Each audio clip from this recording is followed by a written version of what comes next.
Hey, what's going on, everyone? So I want to talk today about recruiting, college recruiting. It's that time of year where high schools are starting up all around the country and college baseball is going on right now. And so I want to give you some advice because I work every single day with our Antonelli baseball players when it comes to college recruiting and getting our players to find schools that fit them academically, athletically, and socially. And we've sent over 100 players to colleges to play over the last bunch of years that we've been around with Antonelli baseball. And so the landscape has changed over the last couple of years with COVID, and there's a lot of changes going on in college baseball when it comes to roster sizes. And so I want to give a quick word of advice. There's a lot of advice that I can give and that we give to our players all the time. And we actually have a playlist if you want to go check that out on recruiting. But I want to make more videos on this because I'm getting these questions a lot. And the thing I want to talk about today is your target list, and essentially your target list, which every player has to do. We recommend that players start to do it their freshman year of high school. I know it's early, but I think you need to start to think about and start to put a list together. And these are the schools that you feel you can fit at athletically, socially, and academically. And for young players, right, the academic part of it and the social part of it is a way that you can start right away. The athletic part of it, a lot of times you're going to need somebody that has experience helping players move on to the next level that can help direct you and say, this could be a good fit for you athletically, this might not be a good fit for you athletically. But regardless, you have to start to put this target list together, okay? So start to think about, I would start academically, right? And you have a pretty solid idea. Most student athletes and their parents have an idea of what type of student you are, right? And so you can look at your GPA. If you've taken any test scores, you can look at your test scores. You can start to look at information online. You can find this information anywhere. You can go to just Google and search it and figure out admission rates. And you can start to figure out, okay, what schools do I think I fit well at academically? You can start there first. Really, really important to start this early. Now, what I like to do when it comes to a target list is I like to break it up into 3 different parts. And so I have my reach schools, I have my realistic, and then I have my safeties. And so a reach school would be something where, I don't know, I'm a good student, or maybe I'm a really good student, but this college is really selective, right? It's very tough to get into, and it's probably going to be really difficult, but I'll put it on the list, and I'm just going to put it in my reach where I'm probably not going to get in there, but you never know. Maybe I do. Then you're going to have your realistic, and these are the ones where you feel somewhat confident that you should fit into. And now there's going to be some schools on that realistic that maybe you don't get into, and there's going to be some that you do get into, okay? So you can break it up there as well. And then safety are schools that you're almost positive that you're going to get in there academically, okay? And so that's where I would start off. Now, after that, you can go into the social aspect of it, and you can start to think about, do I want to go to school close to home or far away? Do I want to go to a big school or a small school? Do I want to go to school in the mountains or in the city or in the beach or wherever, right? So socially, where do you think you feel comfortable? And sometimes for young students, that's tough to really understand. But one good way to do it is you visit schools, start to go on college campuses, walk around. One thing I tell our players all the time, I say, I went on a bunch of visits to schools. And when I went on those campuses, I got a feeling right away in my gut if I thought it was going to be the right fit for me. And so I stepped on schools. I stepped on campus at University of Virginia and Georgia Tech. I'd been to Boston College's campus. I went to University of North Carolina, Chapel Hill. And I went to all these places. And some places I felt like, yeah, I can see myself going here, right? University of Virginia, I can see myself going here. And there were certain schools like University of North Carolina, Chapel Hill. I got on campus for some reason. I was like, I can't see myself going here. I felt it right away. And then my last visit was to Wake Forest. And like the second I got on campus, I was like, this is where I want to go. Like I felt comfortable. Now, I'm not saying just base your decision solely off of what your gut tells you when you step on the campus, but that's a big part of it. So start to get on different campuses. And you'll be able to feel what it's like to be in a campus that's huge, right? That's 40,000 students versus a campus that's much smaller that maybe is 1,500 or 2,000 students. And everyone's different. Some people want that big feeling of a big campus and some want smaller. And so get on campuses and try to visit schools, and you'll get a good feel for that. So that's my next tip of advice. And then the last part is the athletic.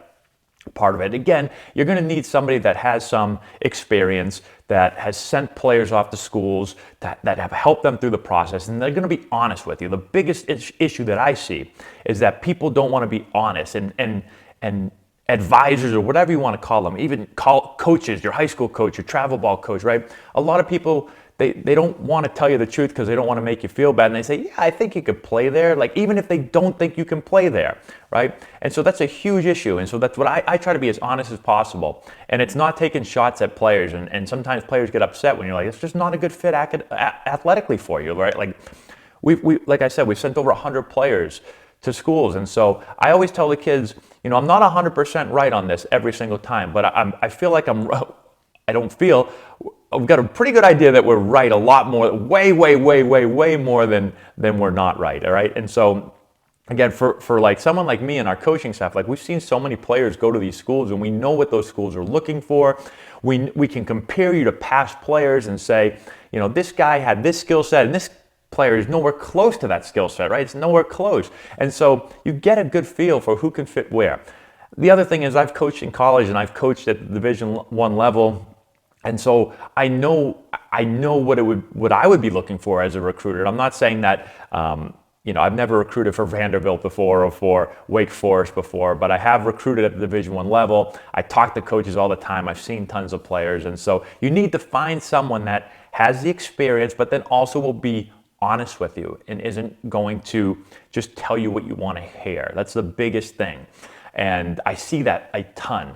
I see so many players that will come to me and say, well, my coach said that I can play at, XYZ school. And it's so far from where they can actually play. And then I find out that their coaches, they just tell everyone they can play where they think, yeah, that sounds great, man. You can definitely play there. That's not helping the player at all. It's just wasting time and money and effort and energy and all that stuff. So you've got to find someone that can be honest with you, okay?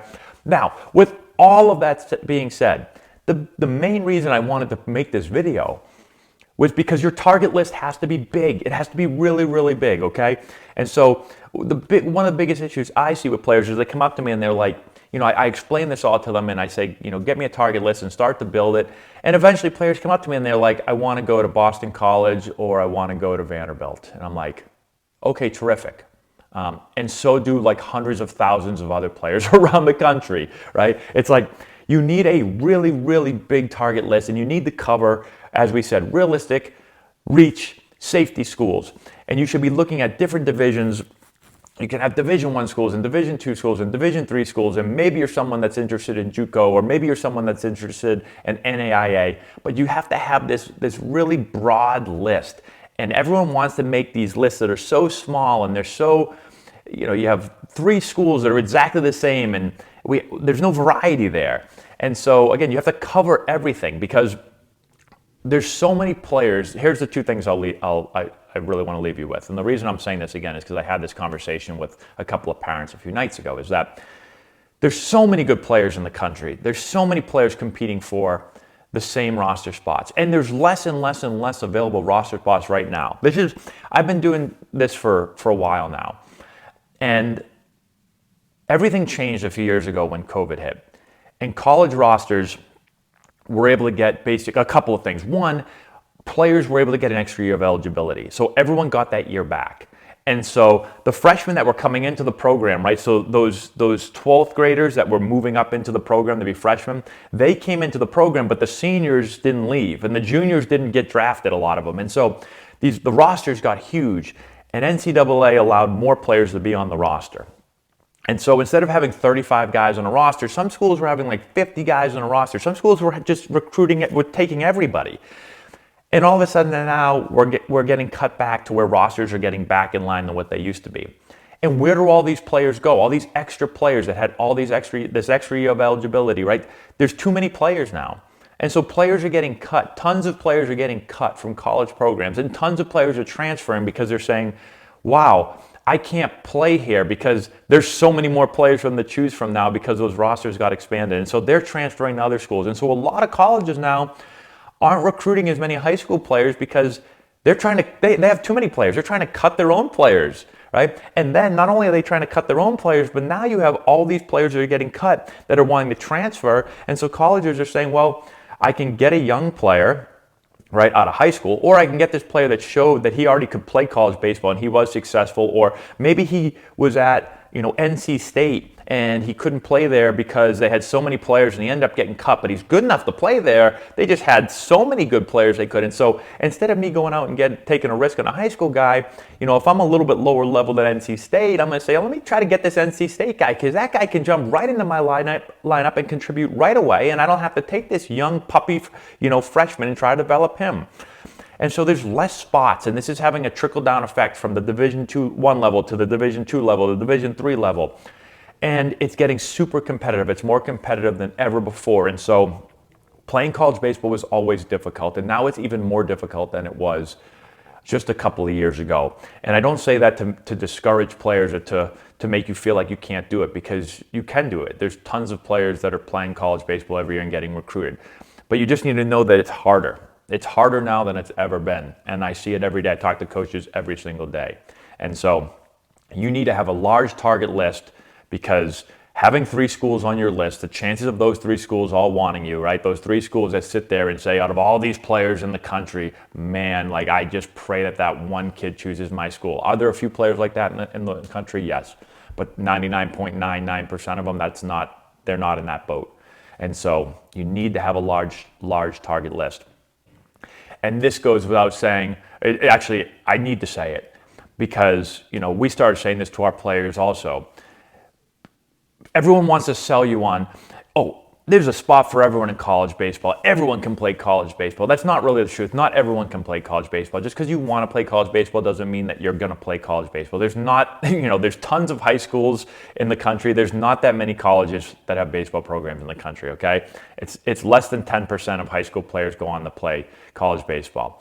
And so if you think that you're just going to, everyone plays and I want to play, so yeah, I can play, but I don't have to work that hard. I'm just, I want to play. You are competing with players from all over the country, players that are trying to take your spot.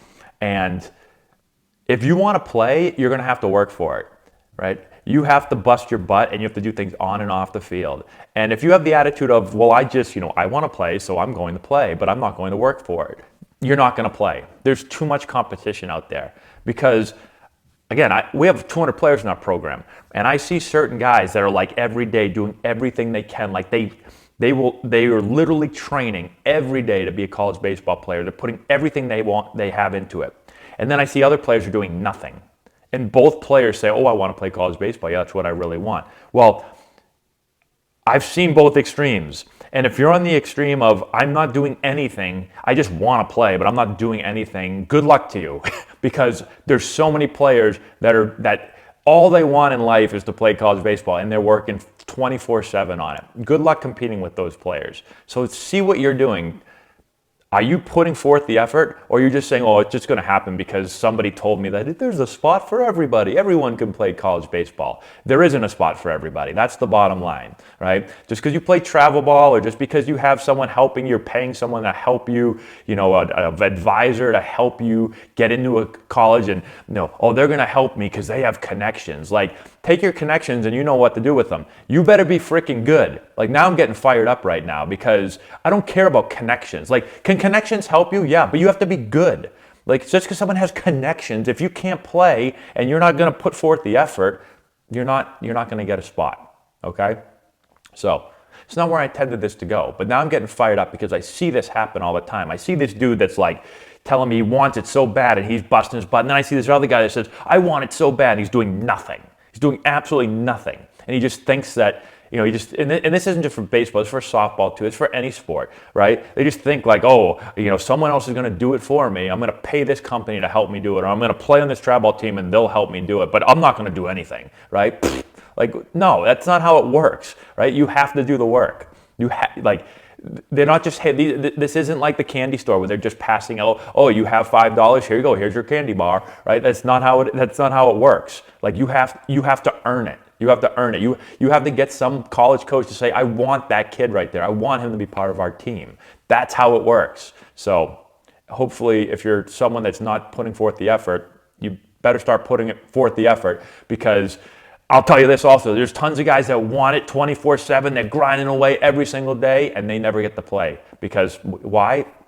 They're not good enough. They're working super hard, but they're not good enough, right? So hopefully that makes sense. It's competitive. That's the bottom line. It's competitive. It's more competitive than ever. If you really want to play, you got to do the work on and off the field. All right? Don't just expect other people to do it for you. That's all I got. Let me know if you have any questions in the comment section below. Subscribe to the channel, hit the notification bell, give it a thumbs up, all that good stuff. We'll talk to you later. If you've got hitters that you're looking to improve before the start of next season, this is essential for you. Matt Antonelli here, former Major League player, first-round pick, and college coach. With this course, we're going to show you exactly, step-by-step, how to generate power, develop bat speed, and enhance swing mechanics. Regardless of your hitter's age, this course is going to deliver advanced hitting techniques that will allow any hitter to get better and make an impact at the plate this spring. We have a full catalog of training content that you can access from anywhere at any time. This course is perfect for players, parents, coaches, instructors, and more. It offers a comprehensive package of drills and techniques that you can directly implement. Our course has helped hitters all over the country at different competition levels, and the feedback that we've received has been outstanding. The work you put in now will drive your success at the plate this spring. Get the essential knowledge that you need to take your game to the next level.